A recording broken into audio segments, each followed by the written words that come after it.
Hello, and welcome back to The Good, the Bad, and the Poorly Written. My name's Luke. I'm a writer, director, and film editor. In this series, we're going to be taking a look at the first feature screenplay that I ever wrote. We'll be editing out the bad, rewriting the poorly written, and hopefully ending up with something good. Or at least better. About the script. It's titled Crime at 6,200 Feet. It's a neo-noir about a ski bum living in South Lake Tahoe who decides to investigate a crime. I wrote it when I was a ski bum living in South Lake Tahoe. The format of each episode goes something like this. I read a bit of the original, talk about what does or doesn't work, then present a revised version and talk about why I changed what. In the first episode, we looked at the introduction of two of the main characters, and today we're going to be taking a look at the film's first montage. We're going to turn it into something that tells us more about the characters, the location we're in, and provides the necessary screen time for an opening title sequence. All right, let's get into it. Exterior, Tahoe, continuous, montage. The two get into a mid-90s Subaru station wagon and set off. They drive through the snowy resort community as the sun sets over the mountains to the east. In the evening light, the hills are filled with alpenglow. Oh man, this has a lot of problems. First off, I really don't like how it's formatted. For me personally, I like my montages to be bulleted lists, as opposed to what we have here, which is just a normal action block. Formatting them differently will set them apart in the script visually, by which I mean the actual words on the page will look different. You can really adjust the pace at which someone reads your script by changing the formatting and the amount of white space you use. You can make certain moments really stand out, or you can format it so that the reader gets through a series of complicated actions very quickly. The next problem with this section is that there's a sentence that is written backwards. They drive through the snowy resort community as the sun sets over the mountains in the east. The sun is not setting because they're driving through a snowy resort community. It's something that's happening while they are driving. Having it written in this order slows down the read because you have to re-examine the first part of it, them driving through the community, with the information you get later, the sun is setting. Furthermore, it's both vague and contains unnecessary information. Snowy Resort Community doesn't tell us anything really about the setting. Now, young Luke knew what a snowy resort community looked like because he lived in one. But assuming the reader would know what he pictured in his head was a mistake. Bad young Luke. Next, unnecessary information. The sun sets in the east. Well, the sun always sets in the east, so there's really no reason to point that out. There's a rule in screenwriting that you shouldn't write anything that can't be visualized. And I think for the most part this is right. Sometimes it's nice to give a little aside to the reader. But if it's something the audience needs to know, then they need to be able to see it. This section has a great example of this being done wrong. The two drive in silence. They gaze out the windows and look.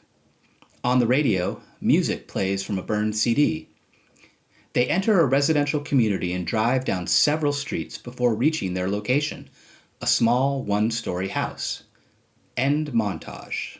Here's the part I'm talking about. Music plays from a burned CD. How do we know it's a burned CD? Should we have a character say, "Hey, we should listen to this music from this burned CD"? No, because that would be terrible. If it's important that the audience knows where the music's coming from, then we need to show it.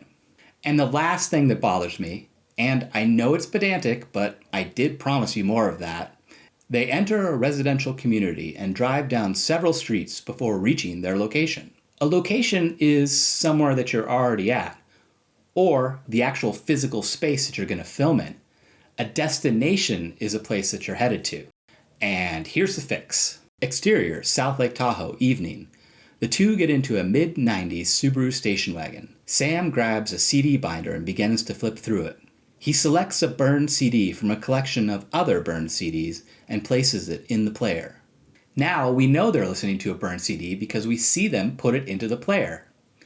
Having them start the music on screen is also a fun way to play with diegetic and non-diegetic sound. Diegetic is just a fancy way of saying sounds the characters can hear, like music playing from a radio.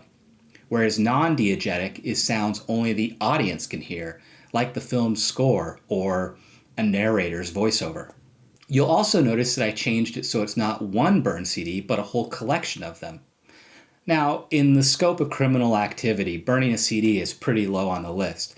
I mean, you're not going into a convenience store with a ski mask and a gun, but you are stealing. So the fact that the characters have a whole collection of burned CDs tells us a bit more about them and also their relationship with the law. The music starts and the title sequence begins. As they drive, we see a bit of South Lake Tahoe. A casino with piles of snow in front of it. A group of skiers and snowboarders walking down the sidewalk. The mountains around the lake, awash in alpenglow. They turn into a residential community and drive down several streets before reaching their destination, a small one-story house. End title sequence. Now, you don't have to include a title sequence in your screenplays, but if you don't want people trying to read credits while they listen to your dialogue, it's a good idea to provide some space for one. Now this section actually has a description of a snowy resort community, and it's specific to South Lake Tahoe, because not every resort has casinos and a lake. So calling them out helps paint the picture of why the setting is unique. You'll also notice how I did the details. I started with smaller details, like the snow in front of a casino and the skiers and snowboarders walking, before I showed the wider details, the mountains and the lake. Finally, I made the change to destination and spelled out 1. There's another rule in screenwriting that says you're always supposed to write out numbers, which I think is kind of silly, especially when you get into higher numbers. But I did feel like 1 looked better on the page here than just the numeral. All right, that's going to wrap it up for today's episode. Next time, we're going to take a look at a longer section of the script as we arrive at the scene of the crime. Eh? Until then, be good and write well.